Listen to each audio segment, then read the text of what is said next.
ሰላም እንዴት ናችሁ? በያላችሁበት ከቢኤችቲቪ መልካም ጊዜን እያሳለፋችሁ እንደሆነ ተስፋ አደርጋለሁ። ከቅዳሜ ምሽት ወሳኙ የፕሪሚየር ሊግ ጨዋታ አስቀድመው ኤንዞ ማሬስካ እንግዲህ ጋዜጣዊ መግለጫቸውን ሰጥተዋል።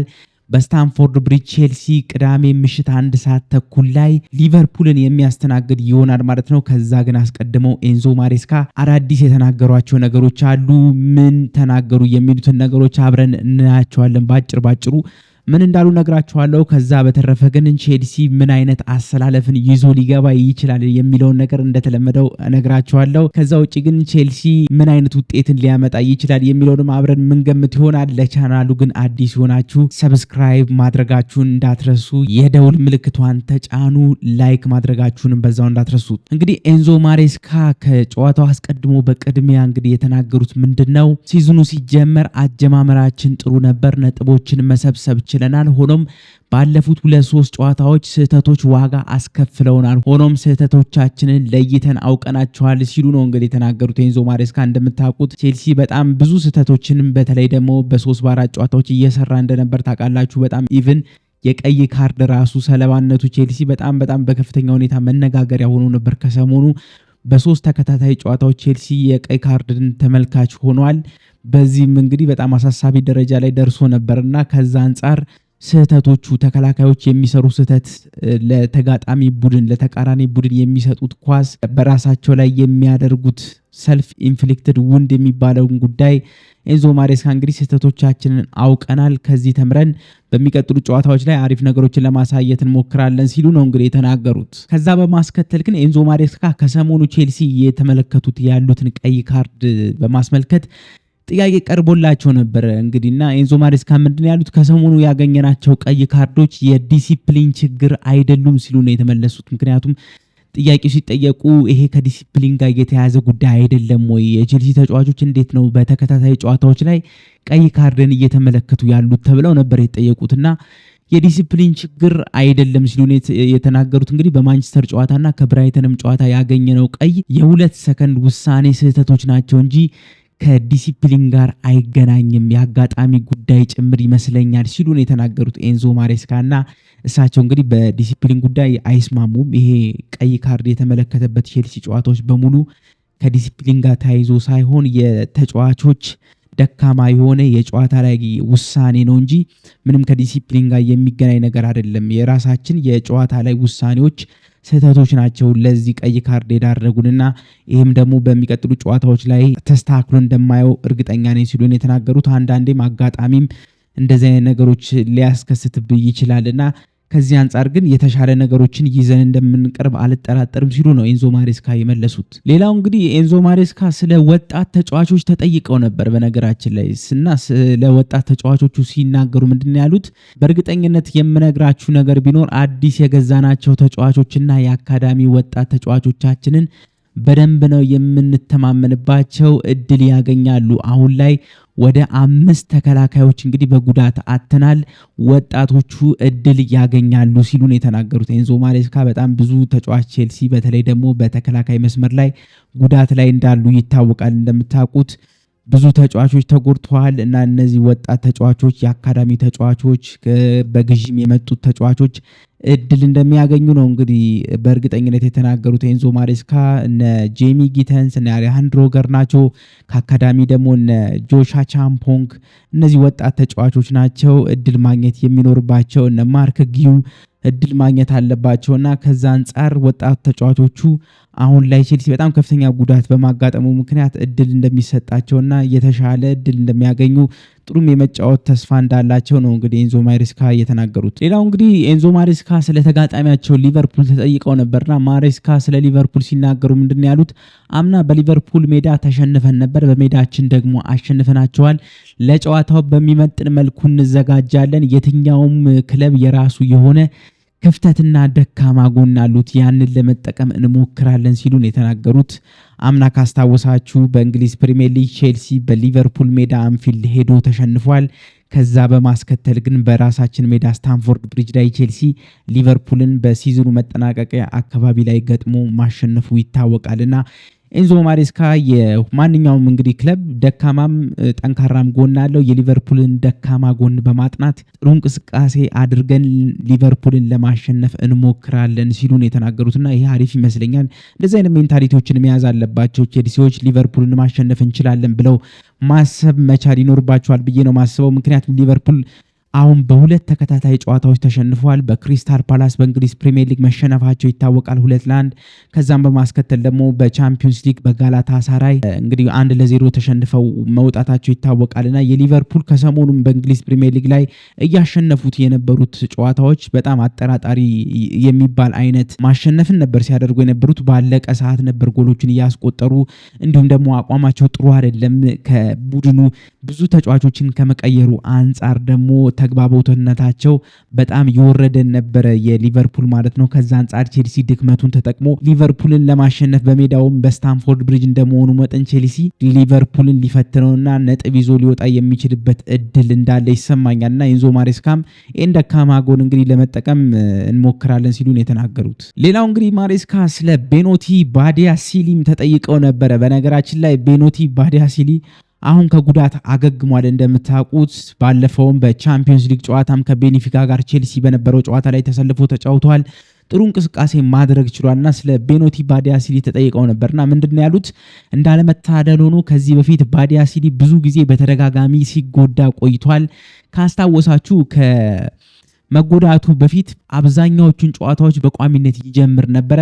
አሁን ከጉዳት ነፃ መሆኑን ለቼልሲ በጣም በተለይ ደግሞ ለራሱ ለቤኖቲ ባዲያሲሊ ራሱ በጣም ጥሩ ዜና ነው ሲሉ የተናገሩት ኤንዞ ማሬስካና ምንድነው ያው ቤኖቲ ባዲያሲሊ እንደምታውቁት አንዳንድ ጊዜ በደንብ መጮት የሚፈልግ አይነት ተጫዋች ነው። ከዚህም ቀደም እንደነገርኳችሁ በደንብ ባጫወታችሁት ቁጥር በራስ መተማመኑ ከፍ እያለ የመከላከል ጥንካሬው እየጎላ የሚመጣ ተጫዋች ነውና አሁን ደግሞ ቼልሲ ባጋጠመው የጉዳት ምክንያት ትሬቨር ቻሎማም እንደምታውቁት በቀይ ካርድ በመውጣቱ ምክንያት ይሄ ጨዋታ ያመልጠዋል፣ አይሰልፍም፣ አይኖርም።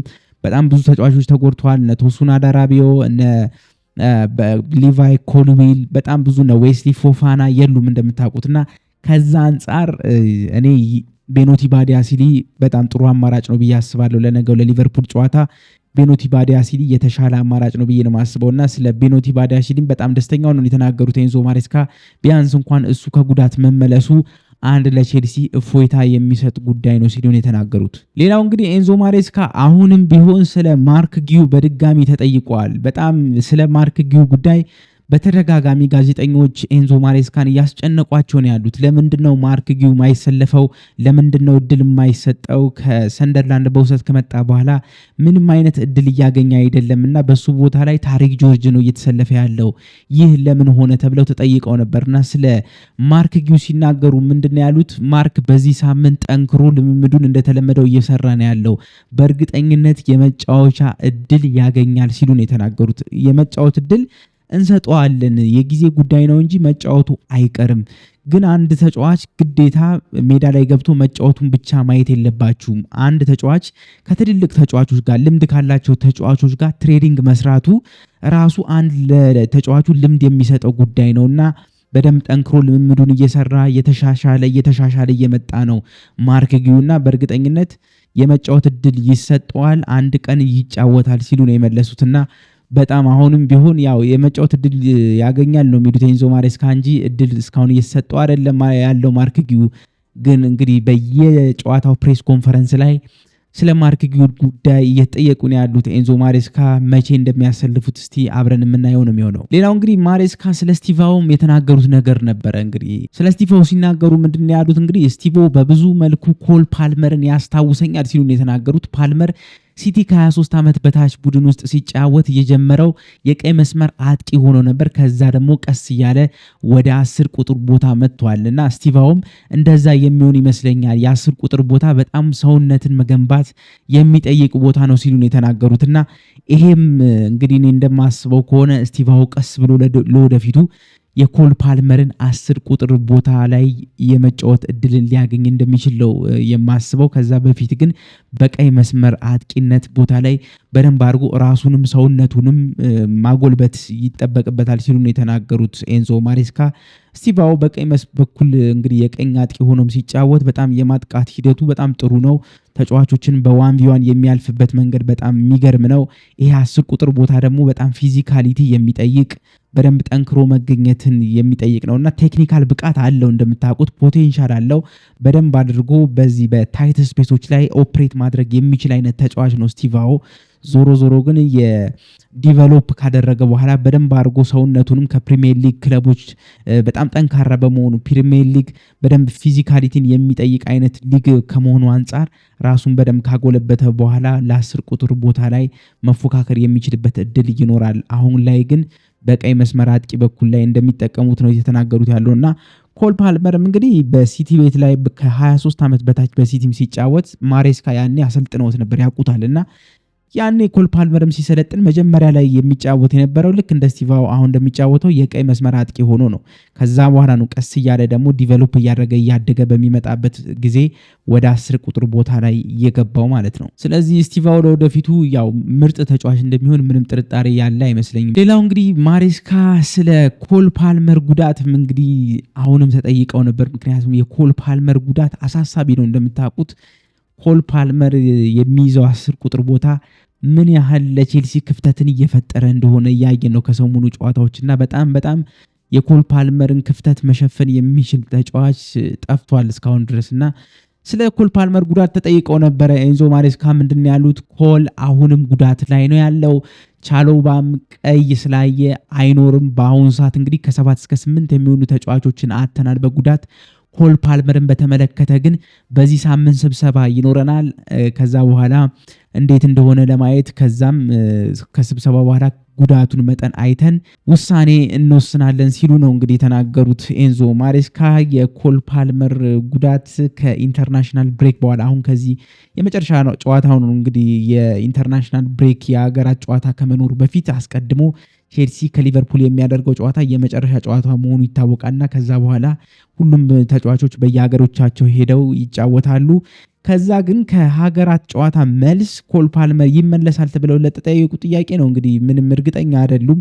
እንግዲህ በዚህ ሳምንት ስብሰባ አድርገን ስለ ኮል ፓልመር ጉዳት ያለውን ነገር እንዴት እያገገመ እንደሆነ ወይስ ደግሞ ምን አይነት ነገር ሊያስፈልገው ይችላል የሚሉትን ነገሮች ተመካክረን ያሉትን ውሳኔዎች እንወስናለን ሲሉ ነው የተናገሩት ኤንዞ ማሬስካና የኮል ፓልመር ጉዳት አሳሳቢ ይመስለኛል። በጣም ቼልሲ ላይ ከፍተኛ ክፍተት እየፈጠረ ያለ ጉዳይ ነው ኮል ፓልመር። እንግዲህ ጉዳቱን አስመልክቶ ኤንዞ ማሬስካ ይህንን ተናግሯል ማለት ነው። ሌላው እንግዲህ በመጨረሻ የምነግራችሁ መረጃ ሪሲ ጄምስ እንግዲህ ለእንግሊዝ ብሔራዊ ቡድን አሁን እንግሊዝ ከዌልስና ላቲቪያ ላላት ጨዋታ ተጠርቷል ማለት ነው። ሪሲ ጄምስ ከሰሞኑ እንግዲህ ሪሲ ጄምስ እንደተለመደው እንደ ድሮ ጉዳት እያጋጠመው አይደለም። እንደምታውቁት ጥሩ የሆነ አቋም ላይ ነው ያለው። ኤንዞ ማሬስካ በደንብ ጥሩ አድርገው ማኔጅ እያደረጉት ነው ያለው። በደንብ እንዲሮጥ አያደርጉትም። በጣም በጥንቃቄ የተያዘ ተጫዋች ነው ሪሲ ጄምስ። እንደምታውቁት የዘንድሮ ዓለም ዋንጫም እሱም እንዳያልፈው ከፍተኛ ጥንቃቄ እያደረገ ነው ያለውና አሁን እንግዲህ እንግሊዝ ከዌልስና ላቲቪያ ላላት የሀገራት ጨዋታ ጠርተዋለች። ሪሲ ጄምስ ግን በዛ ጨዋታ ላይ መሄዱ እኔ በጣም ጥሩ አይደለም ብዬ ነው የማስበው። ምክንያቱም በዚህ በሀገራት ጨዋታ ላይ የሚጎዱ ተጫዋቾች በጣም ብዙ ናቸውና አይታወቅም። በተለይ ደግሞ እረፍት የሚፈልግ ተጫዋች ነው ሪሲ ጄምስ። ጨዋታን በአንድ ሳምንት ውስጥ ከአንድ ጨዋታ በላይ መጫወት የለበትም ሲሉ ነው ከዚህ በፊትም ኤንዞ ማሬስካ የተናገሩትና ከዛ አንጻር ሪሲ ጄምስ ባይጫወት ጥሩ ነበረ። ዞሮ ግን የቶማስ ቱኩል በጣም የሪሲ ጄምስ አድናቂ መሆኑ ይታወቃል። ይወዱታል ሪሲ ጄምስንም። ስለዚህ ሪሲ ጄምስ በሀገራት ጨዋታ ላይ የምንመለከተው ይሆናል እንግሊዝን ወክሎ ማለት ነው። እንግዲህ ከነዚህ በመነሳት ቼልሲ ምን አይነት አሰላለፍን ይዞ ቢገባ የተሻለ ሊሆን ይችላል የሚሉትን ነገሮች እንመለከታለን። አሰላለፉን ስንመለከት እንደተለመደው ግብ ጠባቂ ሳንቼዝ ነው። እንግዲህ ሮበርት ሳንቼዝ የግብ ጠባቂነት ቦታውን ይዞ ይጀምራል። ይሄ የተረጋገጠ ጉዳይ ነው። ከዛ በተረፈ ግን የግራ መስመር ተከላካዩን ደግሞ ማርክ ኩሬያ እንደተለመደው ይይዛል። በቀይ መስመር ላይ ደግሞ ሪሲ ጄምስ ይይዛል ተብሎ ነው የሚጠበቀው። የመሃል ክፍል ተከላካይ ነው አሁን ችግር እየመጣበት ያለው ቼልሲ በደንብ ጉዳቶችንም እያስተናገደ ያለው በመሃል ክፍል ተከላካይ ላይ ነውና ከዛ አንጻር ደግሞ ቤኖቲ ባዲያሲሊ አሁን ከጉዳት ከመመለሱ አንጻር ቤኖቲ ባዲያሲሊ የመሃል ክፍል ላይ ይጫወታል ብዬ አስባለሁ። በተከላካይነት መስመር ላይ ቤኖቲ ባዲያሲሊና እሱን ደግሞ አጣምሮ ሊጫወት ይችላል ብዬ የማስበው ጆሽ አቻምፖንግ ነው። እንግዲህ ጃረል ሃቶም መጫወት ይችላል በመሃል ክፍል ቦታ ላይ ግን ጃረል ሃቶ በደንብ በኮኮሪያ ቦታ ላይ ነው እንጂ የሚጫወት አብዛኛው የሱን ፖዚሽኑ እዛ አካባቢ ላይ ነው እንጂ ይሄ በመሃል ክፍል ተጫዋች ላይ አይመስለኝም። እና በዛ ላይ ደግሞ ትንሽ ቁመቱ አጠር ያለ ነው ጃረል ሃቶ። የሊቨርፑል ደግሞ የአየር ላይ ኳሶች በጣም አደገኞች ናቸው። እነ ቨርጅል ቫንዳይክ እነ ኢብራሂም ኮናቴ በጣም ረጃጅም ግዙፍ በመሆናቸው ምክንያት የማዕዘን ምቶች ላይ የቅጣት ምቶች ላይ የቴስታ የአየር ኳስ ላይ በጣም አደጋ ሊፈጥሩ ይችላሉ። ቼልሲ ደግሞ ከሰሞኑ የአየር ላይ ኳስ ላይ በጣም ችግር እየታየበት ነው ያለው እንደምታውቁትና ከዛ አንጻር ቤኖቲ ባዲያሲልና አቻምፖንግ የመሃል መስመር ተከላካዩን ይዘው ቢጀምሩት የተሻለ ነው ብዬ ነው ማስበው። በመሃል ክፍል ላይ የ6 ቁጥር ቦታውን እንደተለመደው እንግዲህ ሞይሰስ ካይሴዶ ይዟል ብዬ ነው ማስበው። ከሱ በመቀጠል ደግሞ ሮሜሮ ላቪያ እና ኤንዞ ፈርናንዴዝ ያጣምሩታል ብዬ ነው እንግዲህ የምገምተው። ላቪያ ከጉዳት ተመልሷል። ባለፈው 10-12 ደቂቃ ተቀይሮ ገብቶ በቻምፒዮንስ ሊግ ጨዋታ ላይ መጫወቱ ይታወቃልና ላቪያ ጥሩ ይመስለኛል። እንግዲህ ከጉዳት የሚያገግም ከሆነ በጣም ጥሩ ተጫዋች ነው። መሃል ክፍል ላይ በደንብ አድርጎ ኳሱን ይዞ መጫወት የሚችል ተጫዋች ነው። ለካይሴዶም ሽፋን መስጠት ይችላልና ኤንዞ ፈርናንዴዝም ወደፊት አድቫንስ አድርጎ የማጥቃት ሂደቱ ላይ በደንብ እንዲሳተፍ እድል የሚሰጥ አይነት ተጫዋች ስለሆነ አንድሬ ሳንቶስም ጉዳት ላይ እንደሆነ ይታወቃል። እንደውም ኤንዞ ፈርናንዴዝ ከኢንተርናሽናል ከዓለም አቀፍ የእግር ኳስ ጨዋታዎች በፊት አንድሬ ሳንቶስ እንደማይመለስና ጉዳት እንዳጋጠመው ተናግሯልና ከዛ አንጻር ሮሜሮ ላቪያ ይጀምራል ብዬ አስባለሁ ምንም አይነት ችግር ካላጋጠመበት። ስለዚህ ኤንዞ ፈርናንዴዝ፣ ሮሜሮ ላቪያ እና ሞይሰስ ካይሴዶ የመሃል ክፍሉን ይመሩታል ብዬ ነው ማስበው። በጣም ጠንካራ የመሃል ክፍል ነው ይሄ እንደምታውቁት።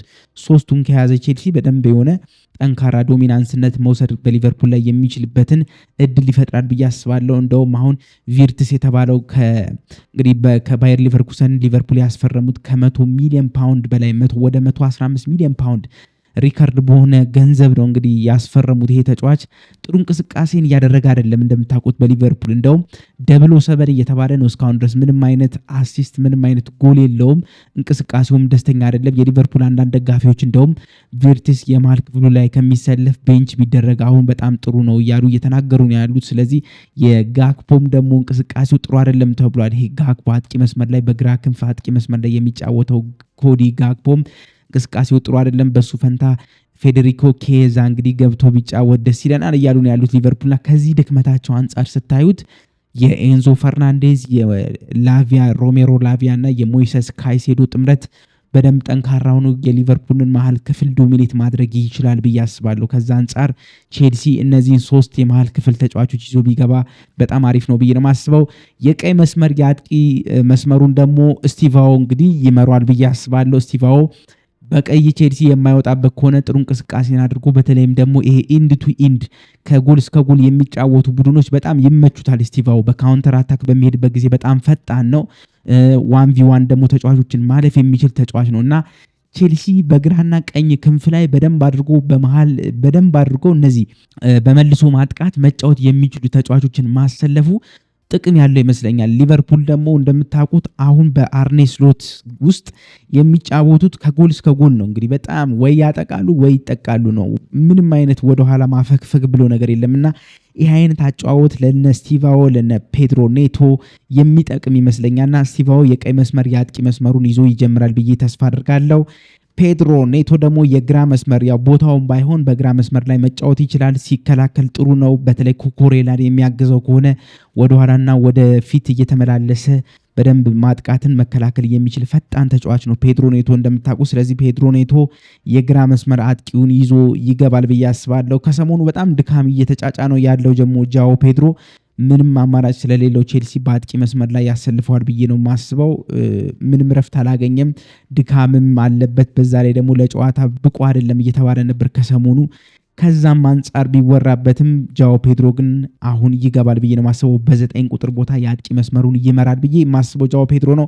ስለዚህ ከፊት ለፊት ላይ ፔድሮ ኔቶ፣ ጃኦ ፔድሮና ስቲቫኦ ይመሩታል ተብሎ ነው የሚጠበቀው። ይሄ በጣም ጥሩ ይመስለኛል። እንግዲህ ካሉን ተጫዋቾች አንጻር ሊቨርፑልን ለመፈተን የሚያንሱ አይመስለኝም። በተለይ ደግሞ አጨራረሳችንን የምናስተካክል ከሆነ ኤንዞ ማሬስካ በደንብ ወደኋላ አፈግፍጎ ሳይሆን በደንብ ሊቨርፑልን ተጭኖ መጫወት የሚችል ከሆነ ኢነርጂያቸውን ተጫዋቾቹ መጠቀም የሚችሉ ከሆነ ሊቨርፑልን መፈተን የማንችልበት እንደ ክሪስታል ፓላስ ሊቨርፑልን ማሸነፍ ቼልሲ የማይችልበት ምንም አይነት ምክንያት የለም ብዬ ነው ማስበውና ጎሎች ይቆጠሩበታል። ቼልሲ እንደምታውቁት ይሄ ጎል አይቆጠርብንም ብሎ ማሰብ ከዚህ በኋላ በቼልሲ ቤት አስቸጋሪ ይመስለኛል። ጎሎች ይቆጠሩበታል።